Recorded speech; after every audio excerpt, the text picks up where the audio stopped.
Hey guys, it's Jen. I'm here today with my October wrap-up, finally. I'm also going to be doing my BookBuddyAthon wrap-up because I am a slacker and I read all those in October, so I'm just going to make one video. So, the majority of the books that I read this month were audiobooks.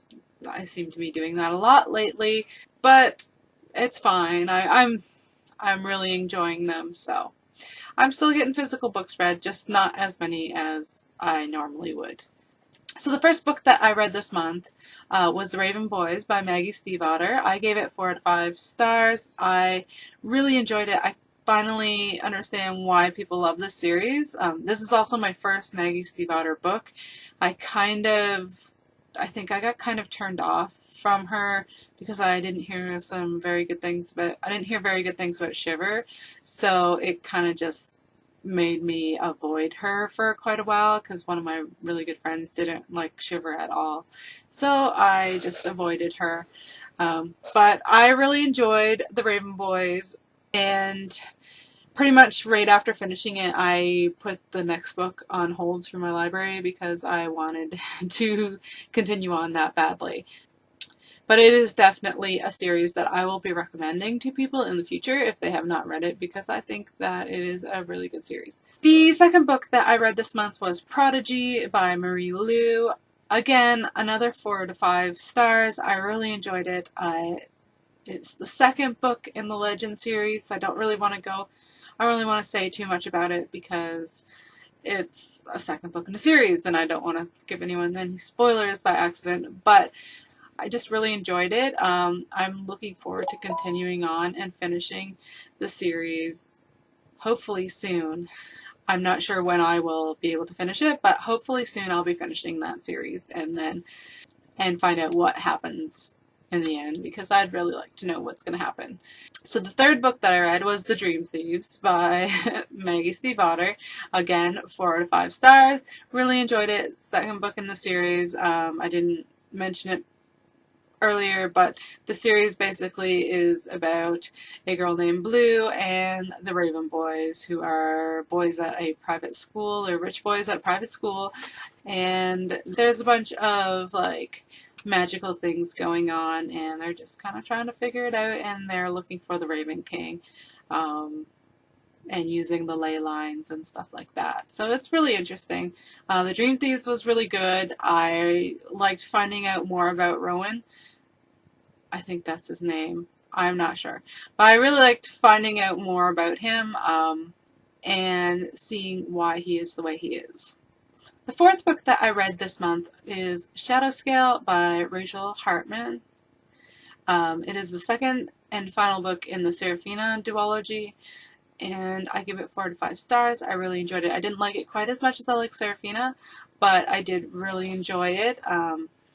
It was nice to finally to finish a series, because I haven't been finishing very many series lately, so it felt really good to finish a series, and especially that one, because I just enjoyed the first book so much that I couldn't wait for the second book to come out. I think it took too long for the second book to come out, because I mean, we were waiting for this book forever. I don't even remember how long it was that we were waiting. It was like 2 or 3 years, I think, but I don't blame the author because she had a lot of stuff going on.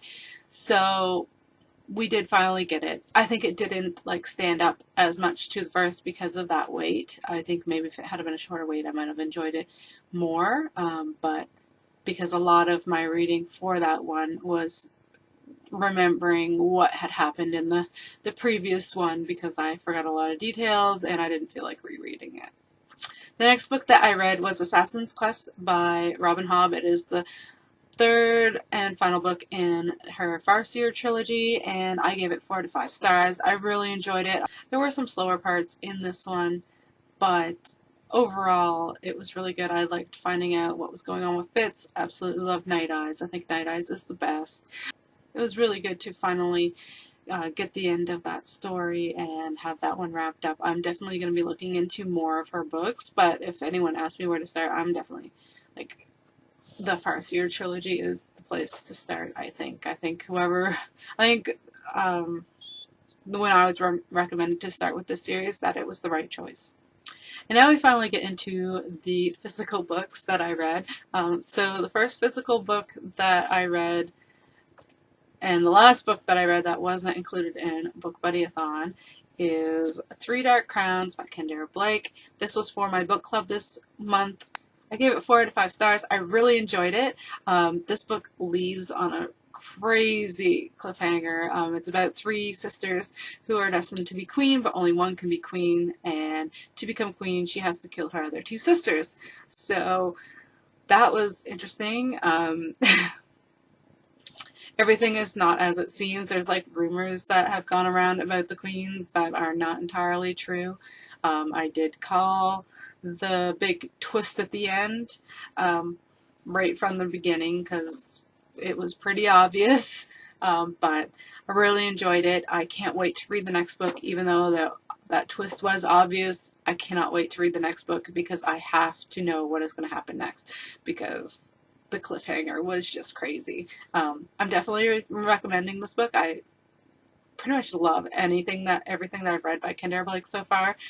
So I think she's going to become an autobi author for me because I'm really enjoying her writing style, and especially this series.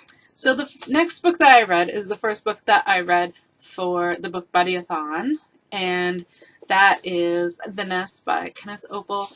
This is a very short middle grade book. It is about a boy who has a sick brother, and he is presented with a choice in a dream, and he is essentially told that there are people here to help him. There are beings here to help him whom he thinks are angels, to cure his brother, and he is all for that because his poor little baby brother is so sick. And this book made me cry because, you know, I have kids and I can help but think about what his parents were going through and what he would be going through as an older sibling, and it was just crazy. And this is a horror book. It's a middle grade horror, so I didn't realize that, and I read it late at night, and that just creeped me out a little bit, but I really enjoyed it, so I will definitely be recommending this because Kenneth Opel is amazing and I love everything he writes. And I read this one as for the challenge to read a book with pictures in it, because this has pictures in it.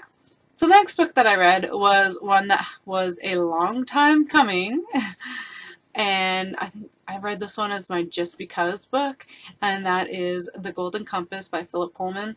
I gave this 4 out of 5. I really enjoyed it. I haven't watched the movie for The Golden Compass. I don't know if I want to because I heard it's not very good, but I really enjoyed this book and will definitely be continuing on with the series. I think I just downloaded the second book to listen to because I don't have the second book. I just downloaded it to listen to today, so I will probably be reading that in November. But I really enjoyed it. It's about a girl named Lyra who has, like, in her world, everyone has a demon. Well, what they call a demon familiar. So it's just like a little creature who is attached to their soul. So their souls are attached. The demon lives as long as she lives. If her demon dies, she will die. If she dies, her demon will die. And, you know, yeah. So there is like a prophecy or whatever about Lyra, and she doesn't realize this, and she has to do something, but she has to do it without knowing she's supposed to do it. So it was a very good read, and I cannot wait to read more about Lyra and Pan, who is her familiar. But it's definitely a great series. I can definitely see why so many people enjoy it and why they made a movie of it. So I don't know, maybe I'll watch the movie, maybe I won't. If you've watched the movie and read the book, let me know if I should or if I should just pass. But yeah, going to be reading the next book soon. And the last book that I read in the month of October and for the BookBuddyAthon was Landline by Rainbow Rowell. I enjoyed this book, but not as much as I had been hoping to. I gave it 3.5 out of 5. I think I gave it that because the main character, Georgie, is a little dumb, kind of, and it was a bit slow in some parts, so harder to get through. Overall, I did enjoy it, so I did get that 3.5 out of 5.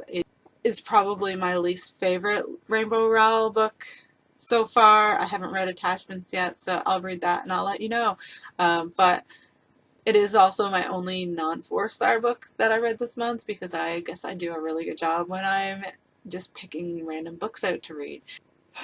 Essentially what this one is about is Georgie has this opportunity that she can't miss, and it's Christmas time, and she was supposed to go to her in-laws with her family, but she can't leave because of this opportunity, so her family goes without her.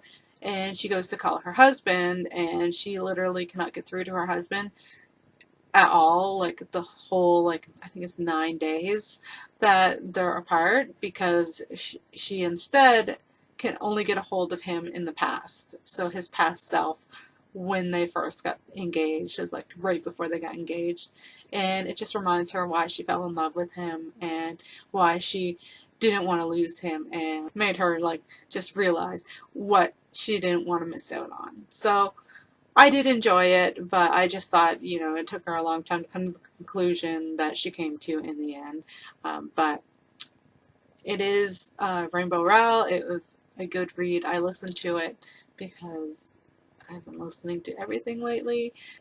I might recommend it depending on what the person was looking for, but I might not, because it is a little slow, and I don't like to recommend slow books to people.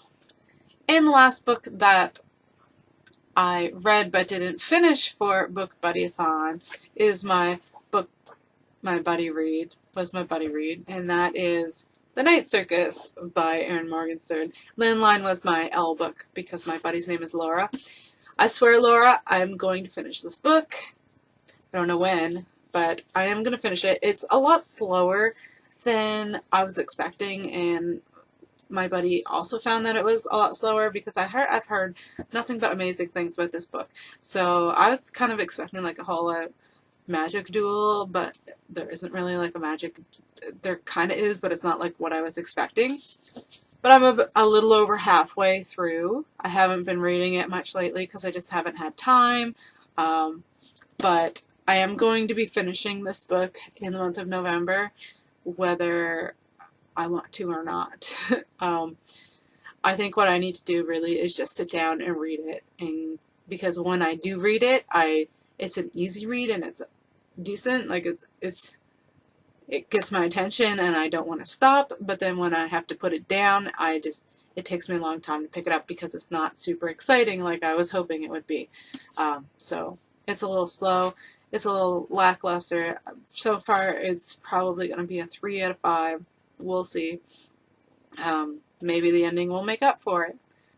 Hopefully, I will get this one finished soon. So these are some of the books that I read in the month of October. I really enjoyed all of the books that I read. Some more than others, most more than most more than Landline. Like I said, all my books except for Landline were 4 out of 5 stars, so I really enjoyed them. So let me know down below if you've read any of the books that I mentioned today, and if so, what you thought, and I'll see you guys later. Bye!